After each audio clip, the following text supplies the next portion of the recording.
Hello bachcho, let's see the question. So the question says a hydrogen atom moving at speed v collides with another hydrogen atom kept at rest. Find the minimum value of v for which one of the atoms may get ionized. The mass of hydrogen atom is equal to 1.67 into 10 raised to power minus 27 kg. So we let v be the velocity of H atom before collision and V1 and V2 after collision.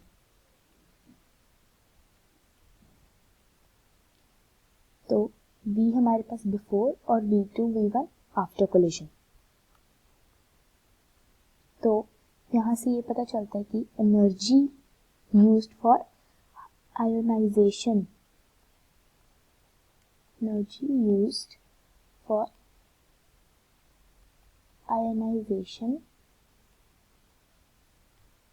for one H atom is delta E is equal to 13.6 electronvolt. तो यहाँ से हो जाएगा 13.6 into 1.6 into 10 raised to power minus 19 joules.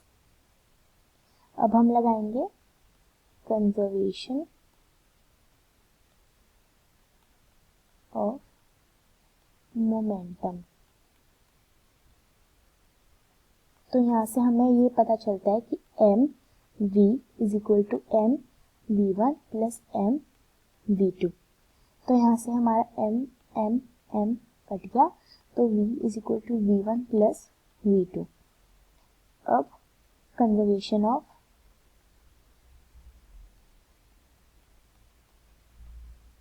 Mechanical energy.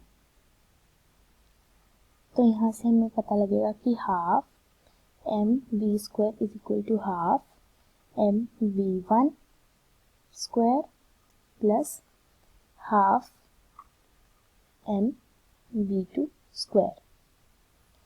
तो ये होगी हमारी conservation of mechanical energy. और यहाँ पे प्लस होगा डेल्टा ई. तो यहाँ पे हमारे पास दो इक्वेशंस आ गई, एक ये और एक ये. तो अगर हम फर्स्ट इक्वेशन का स्क्वायर कर दें तो आ जाएगा v square is equal to v one plus v two का होल स्क्वायर. तो यहाँ पे आएगा half m v one square plus v two square plus half m two v one and v two, जो कि इक्वल होगा half m v one का square plus half m v two का square plus delta E. तो यहाँ पे ये पूरा ये और ये हमारा कट हो जाएगा. तो यहाँ पे क्या बचा, m v one v two is equal to delta E. तो ये हमारी इक्वेशन आ गई. यहाँ पे हमने क्या किया था, वी स्क्वायर को इस इक्वेशन में रख दिया था. अभी हमारी फाइनल इक्वेशन आ गई, इक्वेशन 3. अब हम कंपेयर करेंगे इसे. तो हमारा v1 और v2 आ गया डेल्टा ई बाय m. तो अब हम इक्वेशन जो हमारी है 2, ये वाली इक्वेशन, ये वाली, इसको अगर मैं 2 से मल्टीप्लाई और डिवाइड कर दूं तो क्या आएगा, on multiplying equation 2 by 2 and dividing by m। अगर हम ये कर देंगे तो इक्वेशन पे कोई फर्क भी नहीं पड़ेगा। तो हमारा क्या आएगा, v square is equal to v1 square plus v2 square plus 2 delta E by m। ये वाली इक्वेशन से, ये थी हमारी इक्वेशन 2।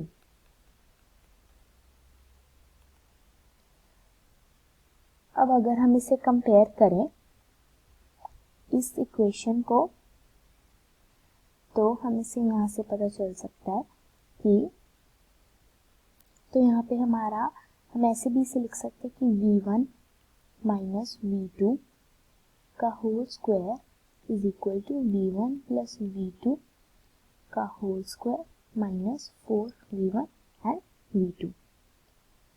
तो इसे, ये हमारा कैसे आया, इसको एक्सपैंड करके।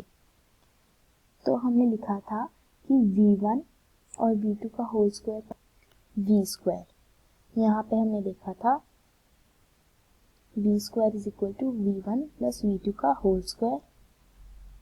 तो यहाँ पे ये हम डाल देंगे और ये आ जाएगा माइनस 4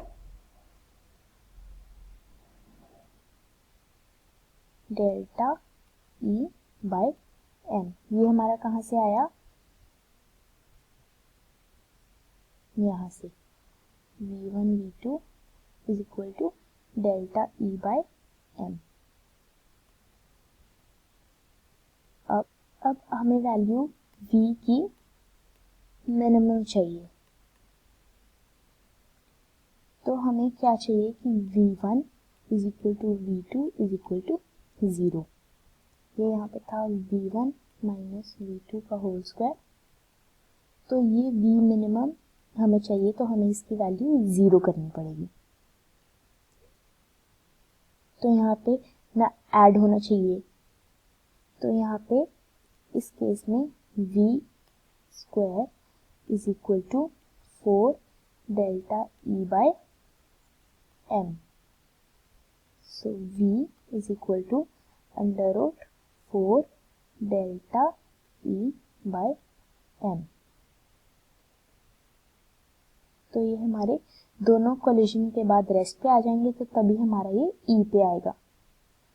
तो इसमें हम वैल्यूज पुट करेंगे, v is equal to root 4 into 13.6 into 1.6 into 10 raise to power minus 19 bye